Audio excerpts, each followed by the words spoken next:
Vous êtes sur France Liberté, je suis Ludovic Malo. Mon invité aujourd'hui est Jean-Philippe Delsol.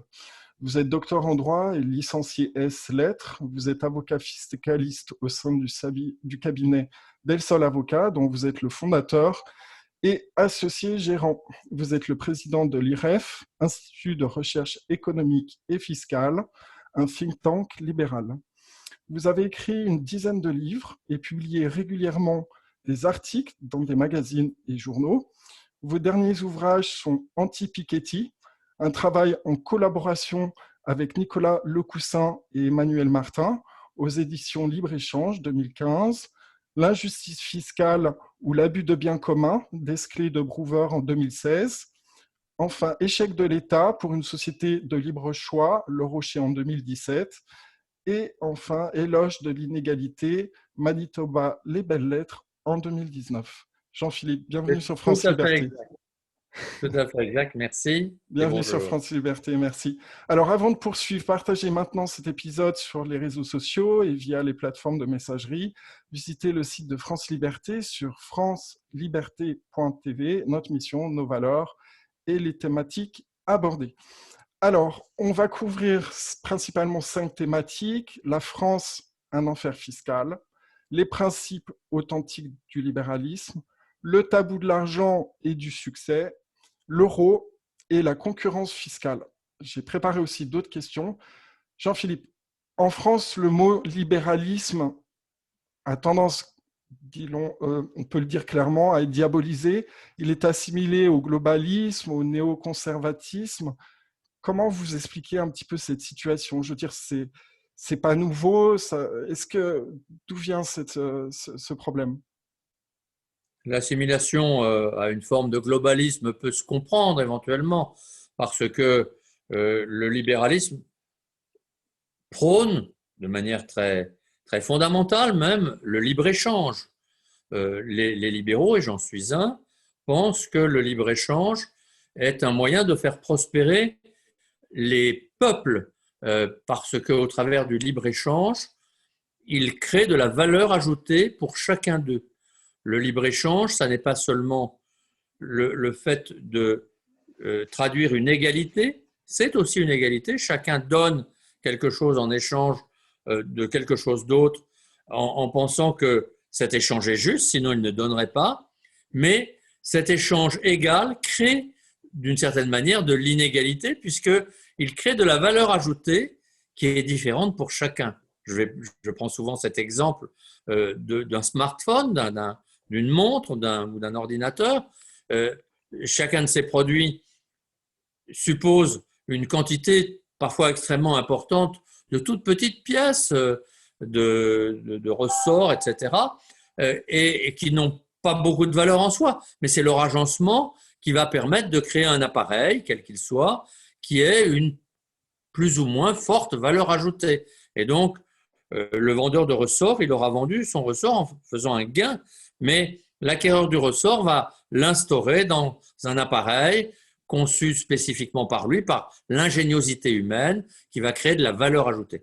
Donc ce libre-échange que nous souhaitons mondial est effectivement créateur de richesse, et c'est d'ailleurs, de notre point de vue de libéraux, ce développement, notamment depuis la chute du mur, qui a été très importante à cet égard, la chute du mur de Berlin, que les échanges mondiaux se sont développés, globalisés, et qu'ils ont enrichi beaucoup de gens. C'est ce qui a permis de réduire considérablement en 25 ans la grande pauvreté, puisque la grande pauvreté dans le monde, alors même que la population a beaucoup augmenté, cette grande pauvreté a beaucoup baissé. Elle est passée en gros de 40% de la population humaine à moins de 10% dans ces 25 dernières années.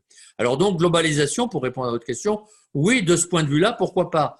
Ça ne veut pas dire que la globalisation concerne autre chose que l'échange des produits et des idées. Mais l'échange ne veut pas dire la confusion. Et c'est là justement la confusion que font nos adversaires, qui essayent de nous montrer comme des gens sans foi ni loi, qui ne voulons que nous enrichir par tous les moyens possibles et inimaginables, y compris des moyens malhonnêtes. Or, c'est exactement l'inverse. Le libre-échange et le libéralisme, d'une manière générale, sont avant tout respectueux des personnes, respectueux de la parole donnée, respectueux de l'équilibre dans chaque échange. Et c'est donc une économie politique qui est extrêmement morale de ce point de vue-là. Et donc, en fait, oui, nous sommes pour une certaine globalisation, mais dans le respect des personnes et dans le respect des communautés que forment les personnes, c'est-à-dire aussi dans le respect des nations. Et donc, nous croyons que c'est dans cet équilibre-là que les peuples, au travers des nations qu'ils composent, peuvent prospérer. Alors justement, je crois qu'il y a pas mal de craintes par rapport au libéralisme. En- on peut voir que les Français peuvent assimiler ce libéralisme à une fin des États-nations. Est-ce que vous êtes, on va dire, en ligne sur un libéralisme souverainiste? Non, je ne crois pas à un libéralisme souverainiste, car le mot souverainiste a été dévoyé d'une certaine manière. Alors, il faut toujours s'entendre sur les mots. Peut-être que si on s'entend sur le mot souverainiste, à ma manière, à moi, je serais souverainiste. Mais je ne crois pas que le libéralisme soit souverainiste au sens où on l'entend actuel, qui consiste à dire qu'il faut protéger les nations de, ou les pays, ou, bon, les patries, appelons, il y a plusieurs mots, on pourrait rentrer dans ce débat, mais il est autre, contre les protéger contre l'intrusion extérieure. Nous ne sommes pas contre cette perspective souverainiste, puisque nous croyons qu'il faut favoriser le libre-échange des produits, des idées, des flux financiers aussi, et des personnes. Mais ça ne veut pas dire qu'il faut faire n'importe quoi. Et je vais prendre l'exemple sur lequel le souverainisme, au sens où on l'entend aujourd'hui, est le plus attentif, c'est celui des migrations. Dire que nous sommes pour la liberté de l'échange des personnes ne veut pas dire qu'un État, quel qu'il soit, doit accepter toutes les personnes sans condition. On doit accepter l'étranger, celui qui arrive de l'extérieur, d'abord à une première condition, c'est qu'il respecte les lois qui sont les nôtres, qu'il respecte les personnes qui vivent dans l'État qui est le nôtre, et qu'il respecte les usages également qui sont les nôtres. À ces conditions-là, nous pensons que ces personnes peuvent être bienvenues si elles-mêmes acceptent de vivre par elles-mêmes et non pas de notre assistance. Et si on y ajoute donc cette dernière condition que je viens d'énoncer, pourquoi ces personnes ne seraient-elles pas bienvenues? Elles peuvent nous apporter quelque chose et dans la mesure où elles nous respectent autant que nous les respecterons, eh bien, il n'y a pas de raison de refuser leur arrivée éventuelle sur notre sol national. Voilà, si vous voulez, c'est peut-être cette approche un peu nouvelle qui consiste d'ailleurs à ne pas dire qu'il faut faire n'importe quoi. Nous ne sommes pas favorables, par exemple, à la décision qu'a eue de manière par trop précipitée Angela Merkel il y a maintenant 3 ans, d'accueillir 1 500 000 personnes sur son territoire, sur le territoire allemand, sans condition. On ne peut pas accepter les gens sans condition. Donc, on n'est pas souverainiste au sens où on serait pour les fermetures des frontières. On n'est pas non plus globaliste au sens où vous le disiez peut-être tout à l'heure, au sens où il faudrait accepter que n'importe qui fasse n'importe quoi sur n'importe quel territoire. C'est une sorte d'équilibre dans l'approche, d'équilibre dans la pensée, qui permet aussi de faire en sorte que nos communautés, car l'homme doit d'abord être respecté dans son individualité, mais il ne peut pas vivre en dehors d'une communauté. Il faut donc aussi respecter ces communautés au sein desquelles il est appelé à vivre, pour autant qu'il puisse avoir le libre choix de sortir de sa communauté, comme nous lui proposons, sous les conditions que j'ai énoncées, le libre choix d'entrer dans de nouvelles communautés. Est-ce que vous êtes pour l'adoption de quotas comme il se fait aux États-Unis et au Canada par rapport à la migration? Est-ce que vous êtes d'accord sur le principe que, bon, en France, il y a plusieurs millions de chômeurs. Est-ce que vous pensez qu'on peut vraiment se permettre d'accueillir des gens, notamment des personnes qui cherchent du travail, alors qu'il y a des Français qui pourraient remplir ces postes? Est-ce que vous êtes pour une préférence indigène, ce qui s'est passé pendant de nombreuses années sur le territoire suisse et qui est toujours valable pour les personnes qui sont hors Union européenne? Pas véritablement. Je pense que, en fait, il faut être en tout, il faut être nuancé. Euh, je crois fondamentalement que le travail crée le travail. C'est-à-dire que plus de gens travaillent au sein d'un pays, plus ils sont créateurs du travail pour eux et pour d'autres.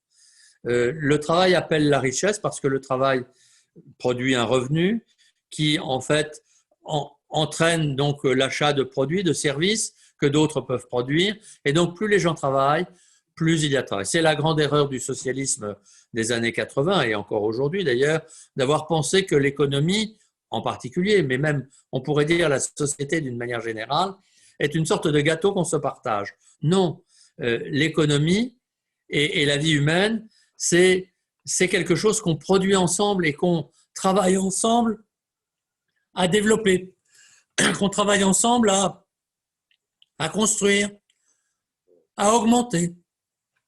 Donc, en fait, je pense que s'il y a des capacités nouvelles, s'il y a des compétences qui nous arrivent de l'extérieur et qui sont prêtes à travailler sans assistance, je l'ai dit tout à l'heure, elles sont a priori bienvenues parce qu'elles vont créer d'autres emplois. En venant créer un emploi, en venant créer leur propre emploi chez nous, elles vont favoriser la création d'autres emplois. Alors, ceci étant, il faut toujours avoir des théories. Les théories sont fondatrices, elles permettent d'avoir des références, et en même temps, il faut être pragmatique. Et c'est vrai qu'on ne peut pas accueillir tout le monde à la fois, et qu'il n'est pas forcément interdit aux États, de manière, je dirais, prudente, limitée, d'imaginer qu'ils essayent de déterminer les besoins qu'ils ont pour certaines compétences, ce qui veut dire, si on ne peut pas accueillir tout le monde, eh bien, établir des quotas pour certains métiers, pour certaines compétences, ou en tout cas privilégier avec des quotas ces métiers et ces compétences avant que d'accueillir tout le monde. Parce que le vrai problème, c'est que si on accueille tout le monde, mais que ces gens-là ne parviennent pas à travailler chez nous, très rapidement, ils vont demander à être assistés. Voilà. Et c'est toujours très difficile de renvoyer les gens chez eux. Donc c'est là qu'il y a une sorte de devoir de prudence qui peut se traduire par des quotas pour les États. Est-ce que vous pensez qu'il y a eu, depuis des décennies, notamment depuis Mitterrand, un abus massif des prestations sociales en France qui a créé un phénomène d'aspiration de la migration? Ah ben c'est évident. Ça, c'est absolument évident.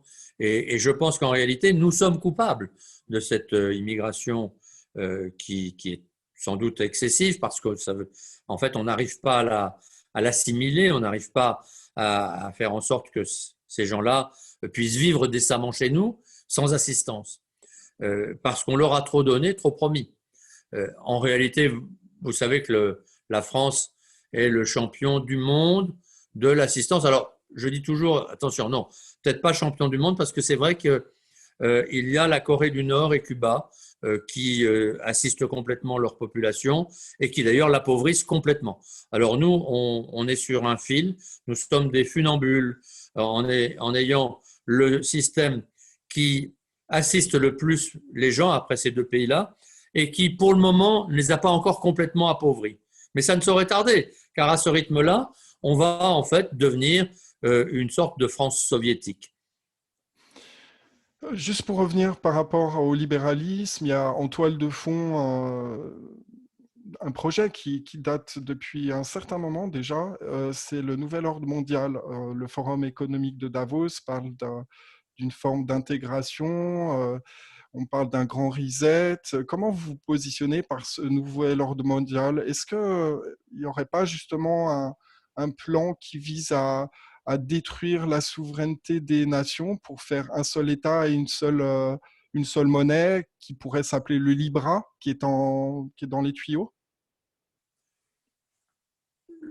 Ouais, enfin, elle est loin d'être dans les tuyaux, à mon avis. Mais si vous voulez, moi, je ne suis pas complotiste. C'est-à-dire que je ne crois pas qu'il y ait euh, une sorte de maçonnerie générale qui se réunit dans un cabinet noir pour guider le monde vers une sorte de confusion générale, effectivement, des nations et des peuples. Mais là, je parle de Par contre, Klaus Schwab. Je parle de Klaus Schwab, qui est le directeur du World Economic Forum de Davos. Je veux dire, ça oui. sort de gens qui sont dans des organisations officielles. On ne parle pas de complot, là. On parle de faits. Non, non, ce que je crois, c'est que en réalité, il y a des idéologies qui se répandent C'est ça, oui. et qui, en fait, se répandent au travers d'un certain nombre de groupes qui, effectivement, euh, entre eux, construisent des modèles qui sont, pour un certain nombre d'entre eux, des modèles donc destructeurs des communautés nationales, destructeurs des individus eux-mêmes d'ailleurs, parce qu'en fait, à vouloir ne penser la société qu'au seul travers d'individus isolés, on sait bien que c'est le meilleur moyen de rendre ces individus esclaves de ceux qui viendront s'occuper d'eux parce qu'il n'y aura plus rien entre eux et l'État, hein, ou le nouvel ordre mondial qui serait. Je constate qu'hélas, d'ailleurs, ce mondialisme auquel je ne crois pas. Moi, je crois à la diversité, je crois à la subsidiarité. Je pense que la liberté humaine, elle commence au niveau de chacun d'entre nous, qui doit pouvoir développer toutes ses capacités, toutes ses compétences et n'avoir besoin des autres qu'au niveau où sa propre capacité s'arrête, dans un libre choix de ceux avec lesquels il s'associe pour gérer les difficultés qu'il rencontre, etc., de plus en plus haut, jusqu'à des États qui sont nécessaires, mais de manière seulement marginale, subsidiaire. Donc, je constate que malheureusement, ce mondialisme, qui n'est pas du tout donc la théorie, l'idéologie en quelque sorte que je défends, il se répand aujourd'hui de manière insidieuse, comme toutes les idéologies, comme le marxisme s'est répandu plutôt au XXe siècle pour atteindre le cerveau de beaucoup de dirigeants, même qui se disaient de droite et qui étaient complètement marxisés dans leur tête. Et il se répand aujourd'hui jusque dans l'Église, puisque quand j'entends donc le pape François, qui a beaucoup de qualités par ailleurs, mais qui pense qu'il faudrait un ordre mondial, qu'il faudrait une sorte d'organisation mondiale qui ait tous les droits pour gérer nos problèmes écologiques, par exemple. Je me dis, c'est effrayant. On nous annonce là un nouveau totalitarisme. Donc, Exactement, c'est exactement ce que je suis en train de vous parler. C'est cette idéologie qui est en train de se développer, qui s'est développée déjà depuis un moment et qui s'appuie clairement sur des organisations, la plupart du temps, avec du personnel qui n'est non élu. Donc, il y a des forces qui sont à l'œuvre, notamment des forces financières qui sont importantes. Au niveau mondial, il y a George Soros, il y a Bill Gates, etc. Donc, c'est aussi lié avec ce qui se passe au niveau de la crise sanitaire, mais on en parlera tout à l'heure. Donc, clairement, vous positionnez, vous ne cautionnez pas cette idéologie qui vise à potentiellement détruire l'identité de chaque nation, son héritage culturel, etc. On est d'accord? bien sûr que non. Je crois que l'essentiel, c'est l'homme et que l'homme a besoin de vivre au sein de communautés, je l'ai déjà dit, notamment nationales, au sein desquelles se forge une sorte d'homogénéité de valeurs sans lesquelles on ne peut pas vivre bien ensemble. Il ne s'agit pas non plus, et c'est là toute la difficulté, de vouloir des communautés fermées. Elles doivent rester ouvertes, mais elles doivent rester aussi relativement homogènes. Au-delà d'une certaine homogénéité, au-delà d'un accord de base sur quelques principes essentiels, eh bien, la paix de la communauté est mise en cause. Et donc, c'est dans cet équilibre difficile, toujours précaire, instable, toujours mouvant, on peut être un peu plus à droite de la ligne, un peu plus à gauche de la ligne, que doivent se construire les nations pour vivre en paix les unes avec les autres. Et donc, voilà pourquoi je ne crois pas à l'idée d'une sorte d'ordre mondial. Je crois même qu'à vouloir construire, enfin, c'est d'ordre mondial institutionnalisé, car je crois à un ordre mondial, mais à un ordre mondial plutôt spontané, à construire par l'intelligence des hommes, en fonction des situations qui évoluent toutes, et de la qualité des hommes qui est toujours différente aussi. Et donc, c'est dans cet équilibre qu'on peut assurer finalement la liberté des hommes. Et c'est ça qui est fondamental. Non pas la liberté pour la liberté, car la liberté n'est pas une fin en soi, mais la liberté pour que chaque homme puisse s'épanouir, chercher, trouver ses propres fins. Et un ordre mondial institutionnalisé ne pourrait être que totalitaire, car en réalité, il penserait pour les autres. Et le propre du totalitarisme, c'est de penser pour les autres. C'est de vouloir des solutions pour les autres, sans même leur demander leur avis et sans leur permettre de consentir. Est-ce que vous pensez qu'il y a une vraie menace par rapport à ça actuellement? Et que le développement de technologies, notamment de la 5G et de l'intelligence artificielle, est un risque conséquent, surtout quand on voit ce qui se passe en Chine? Pas du tout. Je crois que la 5G et l'intelligence artificielle, d'une certaine manière, peuvent être des chances, au contraire, pour chacun de nous, à condition de bien les utiliser. Je crois aussi que ces menaces que vous évoquez aujourd'hui, qui sont des menaces contemporaines, c'est comme la bombe atomique, hein, comme l'atome. L'atome, il peut devenir bombe atomique, il peut aussi être une source formidable de création d'énergie, par exemple, à bas prix. Et on a tort, à mon avis, de vouloir supprimer cette source d'énergie. Mais, si vous voulez, je pense que au fond de l'homme, il y a depuis toujours, depuis que l'homme existe, cette tentation impérialiste. Car au fond, ça n'est rien d'autre que la tentation impérialiste. C'est-à-dire que c'est la volonté, la prétention d'un certain nombre d'hommes de vouloir conquérir le monde.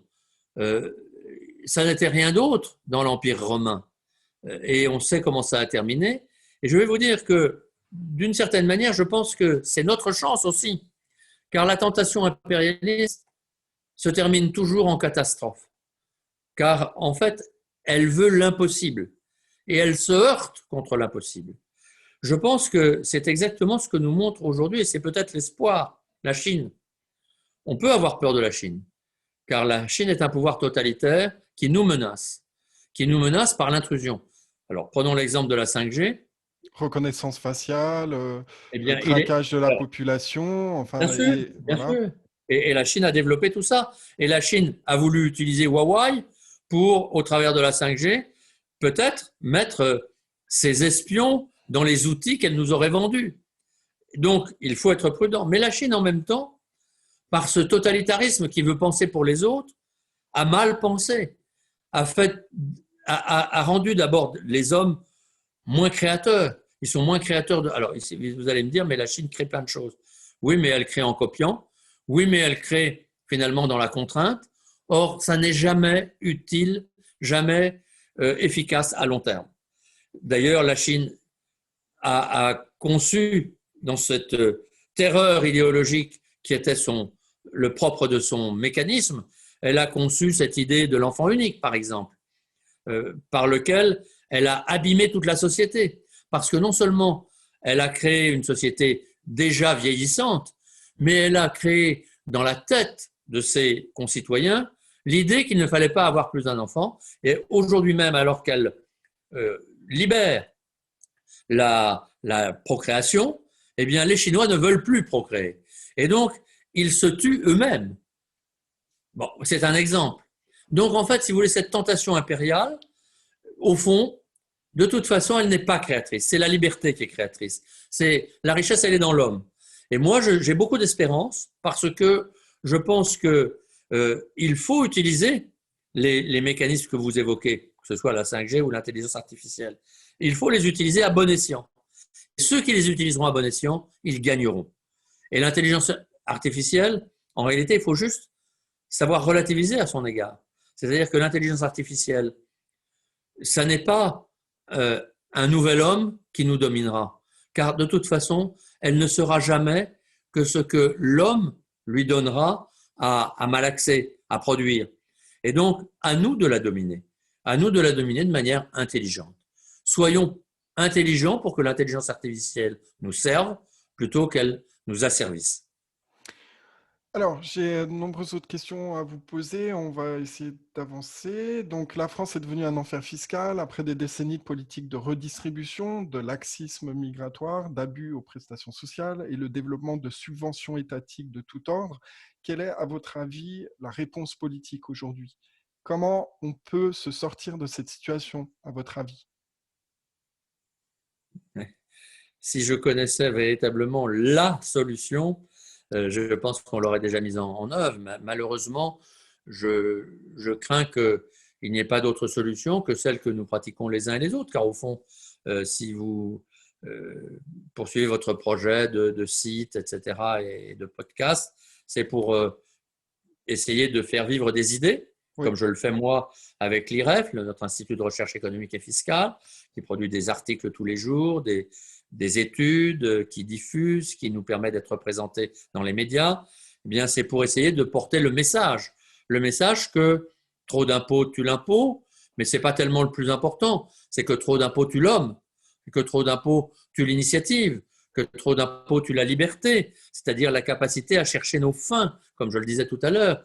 Et donc, trop d'impôts, en fait, tue l'homme parce que trop d'impôts, c'est pour dépenser beaucoup, pour assister les hommes. Alors, juste un chiffre, j'en donne pas beaucoup, mais vous parliez d'assistance. Oui, la France, je crois que c'est un chiffre qu'il faut que les Français connaissent. La France, donc, utilise le tiers de sa richesse, le tiers de son produit intérieur brut. C'est un critère d'évaluation comme un autre. Il n'est pas parfait, mais il a le mérite d'exister. Donc, un tiers de sa production, un tiers de sa richesse, il l'utilise pour des dépenses sociales. Ce qui est beaucoup plus, c'est 50% de plus que la moyenne de l'OCDE, pour prendre un exemple simple. L'OCDE, c'est l'ensemble des 30 nations les plus riches du monde. Et donc, voilà, si vous voulez, un chiffre qui montre combien la France, qui est le pays qui dépense le plus donc en matière sociale, mais qui va, alors avec une augmentation cette année qui va être considérable, qui dépense aussi de toute façon le plus de l'OCDE aussi en dépenses publiques, puisque on était l'an dernier à 56% de notre richesse nationale dépensée au travers du public, au travers de la dépense publique, et on va être probablement cette année entre 62 et 65% en 2020. Alors à cause du Covid, d'accord, mais de la Covid, dit-on, selon l'Académie française. Mais ceci dit, ça va laisser des traces parce qu'on va avoir de la peine à redescendre. Le problème, c'est que plus l'État dépense, plus il habitue aussi les Français à tendre la main plutôt qu'à travailler. À tendre la main. Vous savez que, je vous donne un autre chiffre quand même. Fin juillet, entre le chômage, j'allais dire traditionnel, hélas, de catégorie ABC, D, et le chômage partiel financé, qui avait déjà beaucoup décru depuis le mois d'avril, mais qui était encore important, et qui reste encore important. 27% de la population active était au chômage. C'était considérable. Comment voulez-vous, quand 27% de la population active est au chômage, comment voulez-vous qu'il n'y ait pas dans tous ces chômeurs des gens qui prennent l'habitude de ne rien faire, qui prennent l'habitude finalement de vivre au crochet des autres. Pas tous, beaucoup voudraient travailler, c'est vrai, mais malheureusement, la nature humaine est faite de telle façon que quand on prend l'habitude de se coucher trop tard et de se lever trop tard, on ne sait plus venir à un rendez-vous pour travailler, on ne sait plus faire l'effort de travailler et on déchoit. Et au fond, c'est là que, à force d'assistance publique, plutôt que d'aider ses ressortissants, la France les abîme. Ça ne veut pas dire qu'il faut faire cesser toute aide, ça veut dire qu'il faut trouver d'autres équilibres, des équilibres plus raisonnables dans l'assistance qu'il faut accorder à ceux qui en ont vraiment besoin et dans celle qu'il ne faut plus accorder progressivement à ceux qui doivent pouvoir se prendre en charge par eux-mêmes. Est-ce que vous pensez que ce serait une bonne idée de massivement aider l'entrepreneuriat, puisque les sources d'emploi viennent à travers des petites entreprises et des petites structures, et que ces auto-entrepreneurs soient exemptés de TVA jusqu'à 70 000 euros, 70 000 euros, pour booster l'emploi et la création d'entreprises en France, pour éviter que justement ils soient assommés avec les charges ces charges fiscales et patronales, etc. Parce que la Alors vraie les source autres, d'emploi réside aussi principalement dans l'entrepreneuriat, ces petites structures. C'est le tissu économique de la France. Les grands groupes, ok, mais ils ne génèrent pas tant d'emplois que ça si on compare à l'ensemble des gens qui sont actifs. il faut de tout d'ailleurs, hein. Je pense qu'il faut des petits et des gros, et il faut que les petits puissent vivre, comme d'ailleurs les gros doivent pouvoir vivre aussi. Mais parce que chacun a, je dirais, une utilité différente, mais tous sont utiles. Euh, je voudrais d'abord dire que les petits auto-entrepreneurs déjà sont exonérés de TVA, peuvent facturer leurs services sans TVA. Jusqu'à combien? Mais Quel est le montant? j'ai plus en tête. Je vais vous dire une bêtise, peut-être 17 000. Mais bon, c'est de cet ordre-là, hein. Ce qui n'est pas négligeable, si vous voulez. Euh, ce que je veux dire, c'est que, à mon avis, le meilleur moyen d'aider les Français, et en particulier les entrepreneurs, et en particulier les petits entrepreneurs, c'est de ne pas les assommer de charges sociales et d'impôts.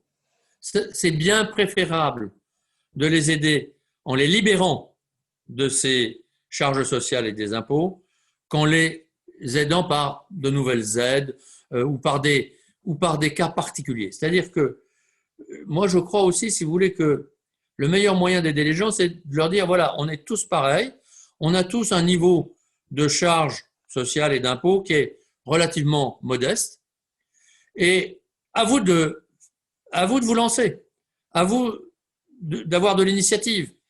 Donc, parce qu'en fait, quand on commence à catégoriser, j'emploie un peu ce néologisme intentionnellement, à créer des catégories, on crée la France avec ses, on dit 500, moi je dis c'est 700 niches, c'est-à-dire avec des régimes particuliers dans tous les sens qui font que ceux qui marchent, ceux qui réussissent, provisoirement d'ailleurs en général, ce ne sont pas les vrais entrepreneurs, les créateurs, ce sont les chasseurs de primes, ce sont les chasseurs de niches, ce sont les chasseurs d'avantages particuliers. Et en fait, ça veut dire que ce sont des mauvais succès, parce que ce sont des succès simplement de type administratif. On gagne de l'argent en ayant gagné des primes? Non, ce n'est pas le bon moyen. On gagne son bon argent en créant des bons produits ou des bons services qui vont rendre service à ceux qui vont les acquérir. Donc, il faut, à cet égard, révolutionner un peu la mentalité française. Et plutôt que de vouloir, comme les patrons eux-mêmes d'ailleurs le veulent trop souvent, moi j'entends le MEDEF dire, ah oui, il faudrait créer des aides pour l'emploi, des aides pour les petits patrons, etc. Non, non, non, non, non, arrêtons de créer des aides. Les patrons, ils ne doivent pas avoir besoin d'aide publique. Ils doivent simplement être aidés par des régimes fiscaux, administratifs qui réduisent leurs contraintes, qui leur permettent de vivre normalement, sans avoir besoin d'aide d'État. Et je crois que là, il y a une vraie révolution intellectuelle à opérer. Alors, en France, gagner de l'argent est suspect et la réussite fait beaucoup d'envieux. Est-ce que c'est lié à la culture du catholicisme ou à la présence disproportionnée du rôle de l'État dans les affaires des commerçants, des individus? Et on pense notamment à Vincent de Gournay, qui avait beaucoup limité, qui était un intendant auprès de l'État, qui avait beaucoup combattu les corporations, donc les Les corporations. corporations, Ou est-ce que c'est encore autre chose? Ou est-ce que c'est lié? Est-ce que c'est un mix de ces différents éléments? Vous en pensez quoi finalement? Parce que, bon, moi j'ai travaillé plusieurs années aux États-Unis. Je veux dire, j'ai une formation aussi anglophone. Je vois que la mentalité est différente. Aux États-Unis, on peut tout faire. Je veux dire, on est fier, on peut gagner de l'argent. Mais en France, c'est un problème parce que Dès qu'on cherche à gagner de l'argent, il y a un problème. Ça vient d'où, hein? Je pense que ça vient de plusieurs origines, plusieurs sources, mais ce que vous avez dit est exact, c'est-à-dire que je crois que l'Église catholique, d'une certaine manière, a joué un mauvais rôle à cet égard, à un double point de vue.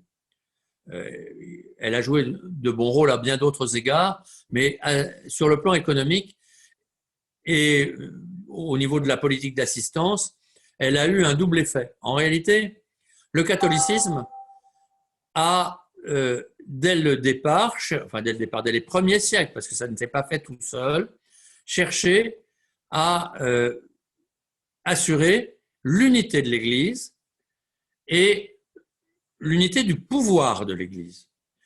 C'est comme ça que s'est construit finalement la papauté, qui était un pouvoir unique sur l'ensemble des églises. Alors avec beaucoup de nuances, il y a eu en France le gallicanisme par exemple, qui a tendu à protéger l'Église de France contre le pouvoir du pape.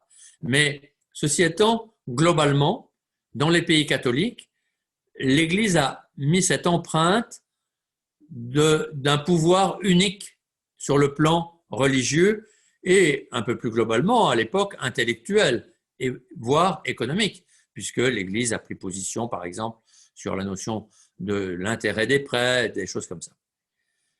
Et donc en fait là il y a eu une sorte d'habitude de pensée qui a été contraire à mon avis à cette idée que l'économie exige des pouvoirs indépendants, de l'autonomie de l'individu, etc., et de la créativité. Et puis, à partir de là, il y a eu donc en plus l'idée que finalement, le pouvoir central pouvait être un pouvoir, un bon pouvoir, le pouvoir central de l'État. Et le pouvoir central de l'État a copié, dans les pays catholiques, a copié finalement le pouvoir de l'Église. Et on l'a vécu particulièrement en France, avec un pouvoir d'État qui, dès la monarchie, avec notamment Colbert et Louis XIV, mais c'était déjà un peu antérieur, mais a finalement créé un État donc de droit divin qui est devenu la République de droit divin, la République des citoyens qui a tous les pouvoirs sur les citoyens. Voilà. Parlons un petit peu de l'euro. Êtes-vous pour une sortie de l'euro ou une mise en concurrence de l'euro avec d'autres monnaies adossées à des actifs réels pour éviter la spoliation occasionnée par l'inflation monétaire, qui ne cesse de grossir depuis déjà de nombreuses décennies, et les réserves fractionnaires? Parce que je pense qu'il y a un lien quand même avec le concept de libéralisme, dans le sens où est-ce qu'on peut vraiment s'autoriser un libéralisme de libre-échange complètement ouvert avec un système monétaire qui est inégal et défaillant, puisqu'il y a des pays qui dévaluent leur monnaie en permanence de manière artificielle et que finalement ça fausse les règles du jeu. Bon, honnêtement, c'est une question très compliquée que vous abordez là parce que même les libéraux ne sont pas d'accord entre eux. Enfin, on trouve des positions très variées dans différentes écoles, mais je peux essayer de vous donner mon point de vue en quelques mots, alors même que je ne suis pas un spécialiste de la monnaie. Donc, mais simplement, alors peut-être faudrait-il, parce que vous avez parlé de réserve fractionnaire, il faut peut-être expliquer ce mot qui a trait à la diffusion du crédit créateur de monnaie. C'est-à-dire que ce que vous évoquez là, c'est l'idée que les banques peuvent aujourd'hui prêter de l'argent à des individus ou des entreprises qui en ont besoin sans avoir les dépôts correspondants. Ce n'est pas parce que les banques ont l'argent en billets ou en or ou dans leur coffre qu'elles vont prêter cet argent aux emprunteurs. Elles vont en fait avoir un peu d'argent dans leur coffre ou d'or, mais ces banques vont créer de la monnaie en fait en ouvrant simplement une écriture sur un compte à l'emprunteur. L'emprunteur qui veut emprunter 100 000 euros, eh bien la banque va lui dire voilà, je vous prête 100 000 euros, c'est-à-dire que je dis que sur votre compte, il y a 100 000 euros. Alors, s'il y a 100 000 euros sur votre compte, vous pouvez l'utiliser. Mais la banque n'a pas la contrepartie dans son coffre. C'est ça que vous voulez évoquer avec les réserves fractionnaires. Alors, effectivement, il y a là un certain danger parce que la banque prête 100 000 euros à quelqu'un qui a pas seulement cette banque-là, mais qui a deux banques, par exemple. Et donc, elle prête ces 100 000 euros en empruntant. Elle va emprunter. Elle ne prête pas à partir de rien. Elle va emprunter à quelqu'un, puis elle va le prêter, cet argent, mais elle va le prêter aussi en fonction de ses propres dépôts. Elle peut prêter plus que ce qu'elle emprunte en considérant qu'elle ne va pas forcément avoir besoin de rembourser tout de suite, et donc elle peut jouer un peu là-dessus. Mais même si elle emprunte pour prêter, elle va en fait prêter 100 000 euros à un monsieur, par exemple, qui va lui-même remettre 50 000 euros, la moitié de cet argent, dans une autre banque. Et donc, en mettant 50 000 euros en dépôt dans une autre banque, eh bien, en fait, il va, bien entendu, créer un nouveau dépôt qui va permettre de faire un nouveau prêt. Et donc, il va y avoir un effet multiplicateur à ces prêts. Et c'est ça que vous mettez en cause en disant c'est de la création de la monnaie qui va donc permettre de créer finalement de la nouvelle monnaie sans dépôt, sans fondement, sans base. Et donc, en fait, il y a un problème d'écran, non? Oui, justement, il y a un problème d'image. J'allais vous le dire. Ah, alors attendez, je reviens à l'écran. Voilà, Voilà. là c'est Vous bon. voulez qu'on recommence? Non, c'est tout bon. C'est bon. Donc, ça a écouté. Bon, pardon, désolé. Donc, en fait, ces réserves fractionnaires créent de la nouvelle monnaie sans contrepartie, en quelque sorte, et elles créent donc des risques. C'est ce système-là qui permet de créer un risque, parce que si tous ceux qui ont prêté de l'argent à la banque demandent en même temps le remboursement, eh bien, la banque n'aura pas les moyens de rembourser. Alors, ceci Alors, étant, Ludwig von est-ce Mises dangereux? parlait justement de violation des droits de propriété parce qu'une même somme d'argent ne peut pas appartenir à plusieurs personnes en cascade. Ben, C'est ce dont il s'agit en réalité. C'est une pyramide de d'une Ponzi. certaine manière, oui. C'est-à-dire que, effectivement, le même dépôt va permettre d'asseoir plusieurs prêts successifs par le phénomène que je vous ai indiqué, qui tient au fait que le prêt consenti à l'un est déposé dans une autre banque, qui consent un nouveau prêt, etc. Et donc, c'est un dépôt initial qui va servir à consentir et à multiplier, d'où l'effet multiplicateur des prêts. Alors, en réalité, les avis sont partagés, et comme je ne suis pas un spécialiste de la question, je dois dire que je suis hésitant, mais j'ai un maître qui est en la matière, qui s'appelle Pascal Salin, qui a beaucoup écrit sur la question, qui est plutôt donc évidemment très proche de l'école autrichienne d'économie. On Et aura la chance d'ailleurs à avoir en interview très prochainement. donc il faudra lui poser la question. Oui. Mais Pascal Salin, à cet égard, est assez nuancé. Et je crois avec lui que le plus dangereux n'est pas ce phénomène de réserve qui permettent d'asseoir plusieurs prêts, mais c'est plutôt le fait que les banques centrales et les États peuvent ensemble favoriser la dépense publique jusqu'à l'infini par la création monétaire au profit des États. Et c'est ça le vrai danger. Pourquoi? Parce que, en fait, quand les États utilisent ce mécanisme de création monétaire à leur profit, il est illimité pour eux. Et Tandis que comment ça se fait justement que les prêts qui sont faits par les États sont faits au secteur privé et que les États ne génèrent pas, eux, leur propre monnaie? Parce qu'ils doivent payer des intérêts. Pourquoi payer ça à des banques commerciales? Je comprends Mais pas. en fait, les États ne payent quasiment pas d'intérêt, c'est-à-dire que quand l'État emprunte auprès de la Banque de France, l'État sert à la Banque de France un intérêt que la Banque de France lui restitue sous forme de dividendes. Et donc, en fait, et la Banque de France, aujourd'hui, s'appuie ensuite sur la Banque centrale pour disposer des moyens de servir l'État. Donc, en réalité, il y a là un mécanisme qui est extrêmement dangereux parce qu'il donne une puissance sans fin à l'État pour dépenser toujours plus à notre détriment. Car en réalité, il faut quand même un jour rembourser. Alors que, si vous voulez, le mécanisme des réserves fractionnaires, c'est un mécanisme qui, néanmoins, est régulé par le marché. C'est-à-dire que si il n'y a plus de confiance un jour, eh bien, effectivement, il y a danger. Et il faut dire aussi, et là-dessus, l'école autrichienne est d'accord, mais elle emboîte le pas à l'école classique, il faut dire aussi qu'il est utile qu'il y ait de la création monétaire, car il faut accompagner la croissance économique. Car qui dit croissance économique dit croissance des flux et donc croissance des besoins monétaires. Là aussi, c'est une question d'équilibre. Donc, je pense que le plus dangereux n'est pas la fonction bancaire qui peut être régulée par des réserves obligatoires, par des capitaux propres obligatoires qui servent à consolider le système.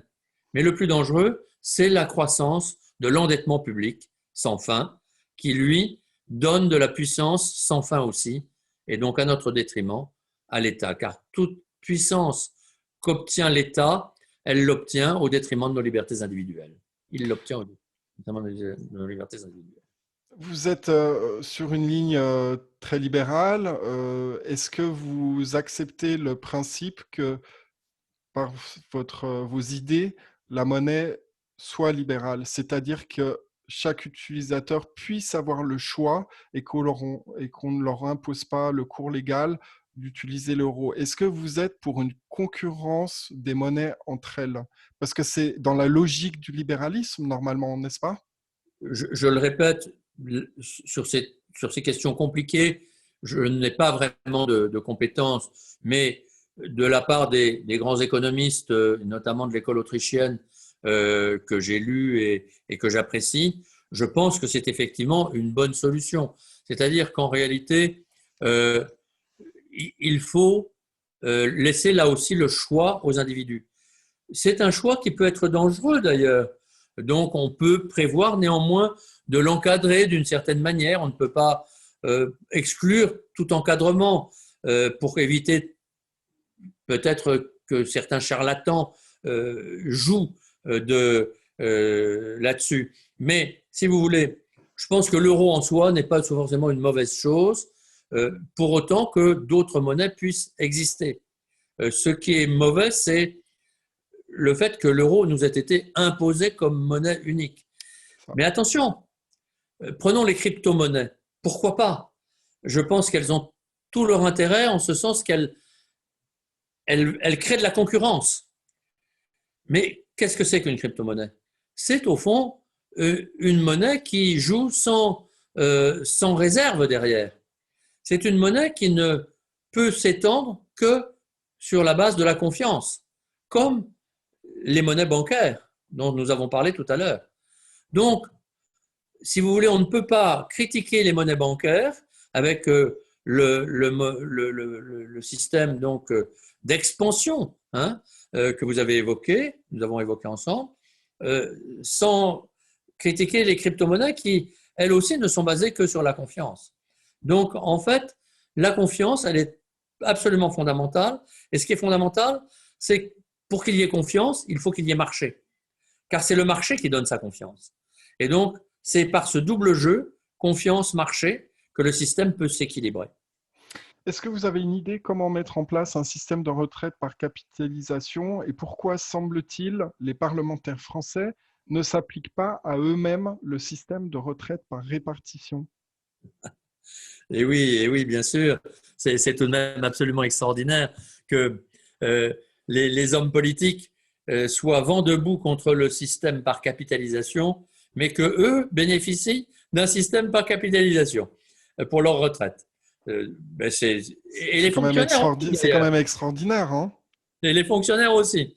Mais pour les autres, non. Non, pour eux, oui, c'est bien parce que ça les protège, mais pas pour les autres. Ouais, mais c'est comme Piketty. Vous savez, Piketty a ceci d'extraordinaire dans un de ses derniers ouvrages.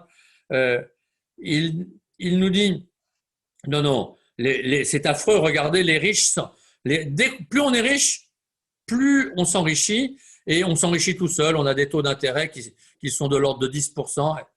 Et alors, on lui dit, mais alors, si ça marche comme ça, faisons en sorte que les retraites, qui sont une immense richesse, si tout le monde cotise à des fonds de retraite, ces fonds de retraite vont être très riches.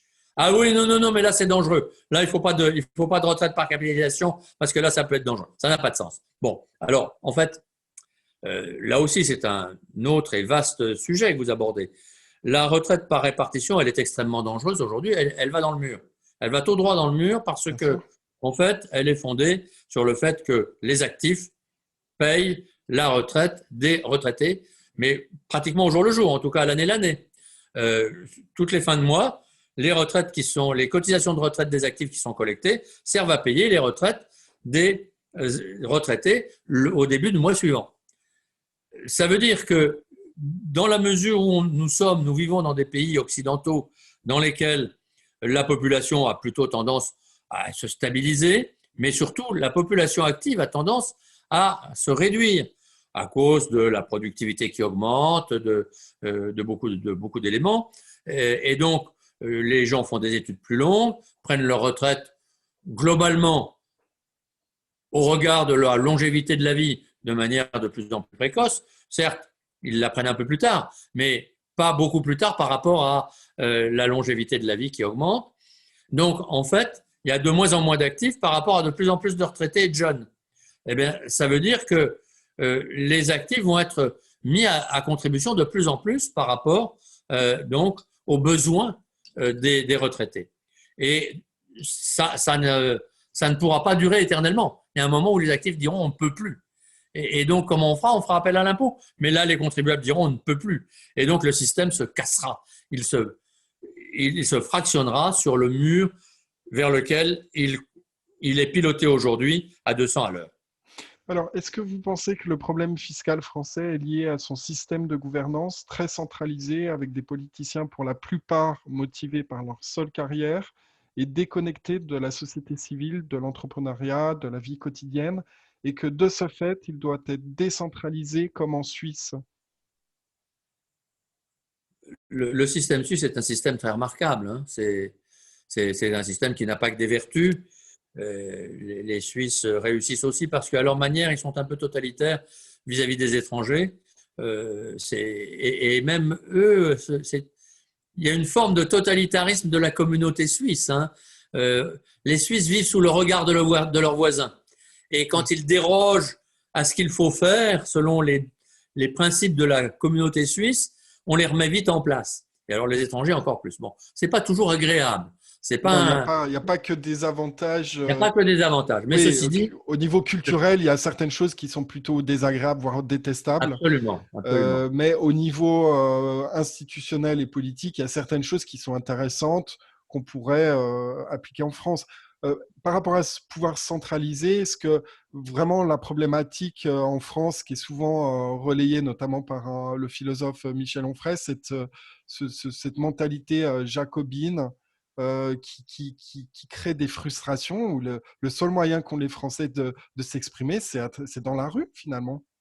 Alors c'est vrai, vous avez raison. Je pense que si la Suisse est un pays paisible globalement, c'est parce que en fait, les Suisses sont restés maîtres de leur destin. La Suisse dépense beaucoup moins que la France, puisque les dépenses publiques en Suisse, c'est de l'ordre de 30%, c'est-à-dire près de 2 fois moins de la richesse suisse, qui est 2 fois supérieure à la richesse française par habitant, ou presque.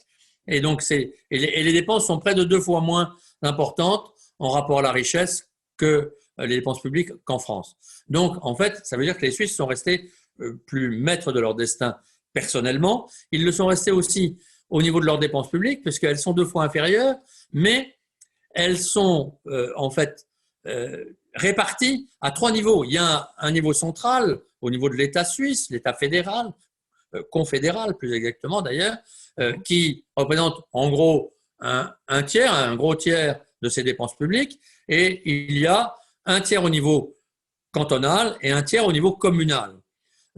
C'est donc en fait surtout au niveau cantonal et communal des dépenses qui sont très contrôlées par les citoyens suisses, d'autant plus que sur ces dépenses, comme sur les recettes, ils peuvent faire jouer le référendum populaire, en fait, hein, ce qu'ils appellent la votation. Il suffit de réunir un certain nombre de signatures dans chaque commune, dans chaque canton, pour dire, bon, on veut dépenser ça, ou on ne veut plus le dépenser, on accepte impôt, on ne l'accepte pas, on le refuse. Alors, tout ça fonctionne bien, plutôt bien, pour plein de raisons, parce que les Suisses ont l'habitude de leurs choix politiques, ils ont été élevés avec ça, ce que n'ont pas les Français. Mais surtout, si ça marche bien, c'est parce que les communes et les cantons ont la maîtrise de leurs dépenses. C'est-à-dire que quand les citoyens suisses, au niveau de leur commune ou de leur canton, votent pour leurs dépenses ou pour leurs recettes, c'est eux qui maîtrisent ces recettes. Alors qu'en France, je crois que ce qui nous manque, et c'est d'ailleurs, je pense aussi, la raison pour laquelle en l'État, les votations populaires au niveau communal ou régional ou départemental ne sont pas forcément une bonne solution en France, parce que on pourrait bien voter des dépenses, mais les communes françaises, les départements, les régions n'ont pas la maîtrise de leurs finances. C'est l'État qui centralise de plus en plus. L'État macronien a encore plus centralisé. Il a supprimé la taxe d'habitation, qui était une ressource des communes, et il l'a remplacée par une dotation d'État. Ça veut dire qu'il a encore un peu plus enlevé aux communes leur maîtrise fiscale et la maîtrise donc de leur propre budget. Alors, oui, la Suisse est un bon exemple, qui est un exemple qu'il ne faut copier pour nous Français qu'avec beaucoup de prudence, parce que c'est un exemple qui puise ses ressources en quelque sorte dans une histoire séculaire, hein, qui remonte à plusieurs siècles, et donc à des habitudes qui ne sont pas les nôtres. Donc moi, je pense qu'il y a beaucoup de choses à prendre chez eux, mais à ne le mettre en place chez nous qu'avec beaucoup de précautions. Et pour prendre cet exemple, on ne pourra mettre en place utilement des systèmes de votation populaire, de référendum local, ayant un pouvoir de décision et pas seulement d'avis, puisque finalement ça existe déjà en matière d'avis, mais que si, préalablement ou en même temps, on donne aux communes et d'une manière générale aux collectivités locales françaises décentralisées le pouvoir de gérer leurs ressources et leurs dépenses. On approche à la fin de cet entretien. J'ai encore deux questions à vous poser, Jean-Philippe Delsol. Est-ce que vous pensez que nous allons devoir passer par une grande crise économique, financière, pour que les Français comprennent que les fondamentaux du libéralisme, c'est-à-dire la responsabilité, l'autonomie financière, l'entrepreneuriat, la liberté de choix et un État peu interventionniste sont indispensables à la prospérité? Faut-il une révolution pour remettre les compteurs à zéro, une Ouais. Est-ce qu'il guerre? va falloir qu'on tombe vraiment sur le tapis pour qu'on comprenne en France que ben, finalement, il y a des valeurs fondamentales qu'on a oubliées? J'espère qu'on n'aura pas besoin de ça. J'espère qu'on pourra réformer le système en profondeur à partir de sa base, euh, par, par la conviction, par finalement le fait qu'on pourra convaincre nos concitoyens qu'il faut évoluer. Mais peut-être qu'on n'y arrivera pas, peut-être qu'on ira à un clash, on ira à une rupture, parce que au-delà d'un certain niveau, il y aura une révolte fiscale, il y aura une révolte sociale. Si seulement les citoyens français, qui sont aujourd'hui drogués à l'assistance, en ont encore la force, le courage, la réactivité, ce qui n'est pas sûr. Alors justement, les banquiers et la finance en général soutiennent un revenu universel. Est-ce que cette crise sanitaire globale, le coronavirus, etc., et les mesures qui sont prises, pourraient être utilisées pour aggraver considérablement la situation économique, monétaire, puisque en 3 mois, la France a pris 200 milliards de dettes, c'est 116% du PIB, seulement en 3 mois, on s'entend, et favoriser ce fameux grand reset dont parle Christine Lagarde. Est-ce que vous ne pensez pas qu'il y a une vraie menace par rapport à cette situation qui conduirait ou obligerait les Français à se réfugier dans un revenu universel? Le revenu universel, ce sera le début, effectivement, d'une société entièrement collectiviste. On est déjà dans une société collectiviste, mais je dirais que ce sera l'institutionnalisation définitive d'une société collectiviste. Le revenu universel, deux mots peut-être pour vos auditeurs, il ne faut pas confondre. Il y a un certain nombre de prestations qui sont versées à des gens qui en ont besoin. On peut discuter sur qui en a besoin, mais l'idée de regrouper ces prestations en une prestation unique, payables à un niveau différent selon différents critères de, de, de, de pauvreté et de situation familiale. Ça peut être intelligent parce que ça peut permettre de faciliter l'attribution de cette allocation dont certains ont besoin et je dirais, de réduire le coût de cette attribution. Mais ce que veulent un certain nombre, heureusement pas trop, moins que vous ne le pensez, je crois, mais ce que veulent un certain nombre d'économistes et effectivement de personnes, de politiciens en France, c'est, je crois très minoritaire néanmoins, c'est une allocation universelle au sens où il s'agirait de ne plus verser des allocations à tout le monde, aux plus pauvres, mais de verser une allocation identique à tous les citoyens français. Et même aux jeunes, c'est-à-dire indépendamment de l'âge, elle pourrait être différente selon l'âge, mais de verser un montant qui est variable selon les économistes, mais de, en gros, 600 € à 1000 € par mois et par personne, à chacun, pour que chacun puisse vivre. C'est totalement utopique. Ça n'a absolument aucun sens sur le plan économique. Et au surplus, ce serait totalement destructeur. Car si on explique aux gens qu'au fond, en recevant 1000 € chacun par mois, ils peuvent vivre en communauté, ils se regroupent pour vivre à la campagne avec leurs 1000 € par mois et ne plus rien faire, ça veut dire qu'en réalité, on encourage à la paresse universelle et on détruit les valeurs du travail et on détruit ainsi la richesse parce que en permettant qu'on puisse vivre sans travailler, eh bien, on détruit les valeurs qui font que l'homme est l'homme, qui a à lutter pour survivre, et on détruit la richesse de nos communautés qui est due à l'effort de chacun d'entre nous. Donc, effectivement, c'est du collectivisme total qui n'aboutira qu'à une immense pauvreté, car en réalité, la délivrance de cette allocation ne sera pas possible longtemps. Comme on est un pays riche, on le fera un certain temps, mais il n'y aura plus de richesse produite, donc on la baissera ensuite, on la réduira, comme en pays soviétique, on a réduit les salaires de plus en plus pour que seuls les apparatchiks puissent encore vivre à peu près décemment.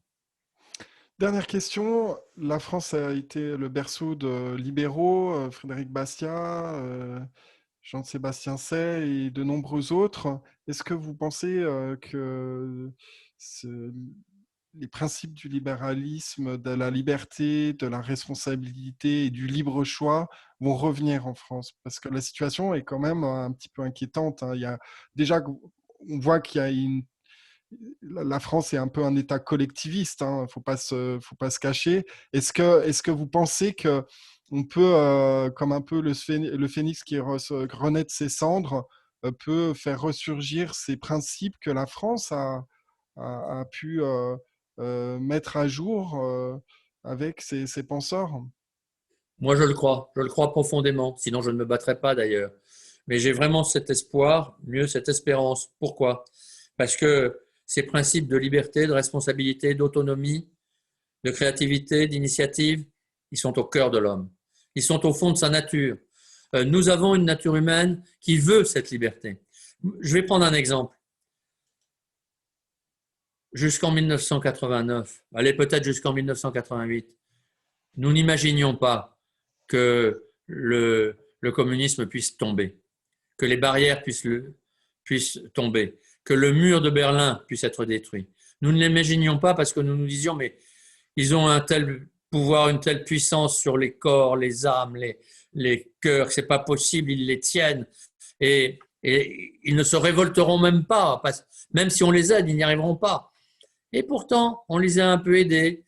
Il y avait Radio Free Europe, il y avait, etc., Radio Amérique.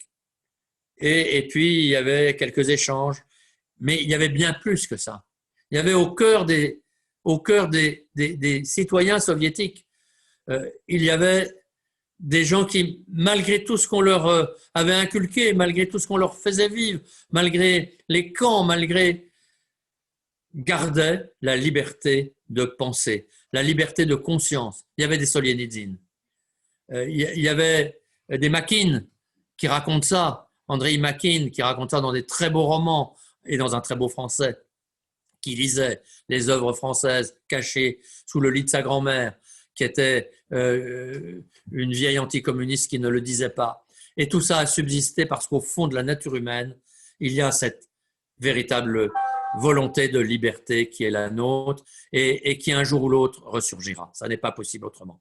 Mais il faut entretenir la flamme et c'est pour ça que nous sommes là. Jean-Philippe Delsol, merci beaucoup pour cette interview à France Liberté. Je rappelle aux auditeurs que vous avez écrit plusieurs ouvrages. Vous êtes aussi président de l'IREF. J'imagine les auditeurs donc, peuvent consulter l'Institut de recherche économique et fiscale où il y a un certain nombre d'articles très intéressants. IREF.org. IREF.org. Au niveau de vos livres, vous avez écrit plusieurs ouvrages, je les ai mentionnés tout à l'heure, Anti-Piketty, l'injustice fiscale ou l'abus de biens communs, Échec de l'État pour une société de libre choix, Éloge de l'inégalité aux éditions Manitoba, les belles lettres. Est-ce qu'il y a un autre livre que vous voulez recommander? Bien, vous avez parlé de mes ouvrages. Je suis très content je serais très content que les auditeurs puissent s'y référer. Mais il y a tellement de livres qui sont formidables que je cite d'ailleurs. Donc je pense qu'en se référant à mes ouvrages, ils trouveront une bibliographie abondante à laquelle ils pourront puiser. D'accord, merci beaucoup Jean-Philippe, merci encore pour cette interview. Et je précise aux auditeurs que vous pouvez donc consulter cette interview sur le site de France Liberté, franceliberté.tv, partager cette interview sur les réseaux sociaux et consulter sur les plateformes de podcasting, notamment Apple Podcast, Google Podcast, Spotify, Radio Public et d'autres. Merci encore. Merci à vous.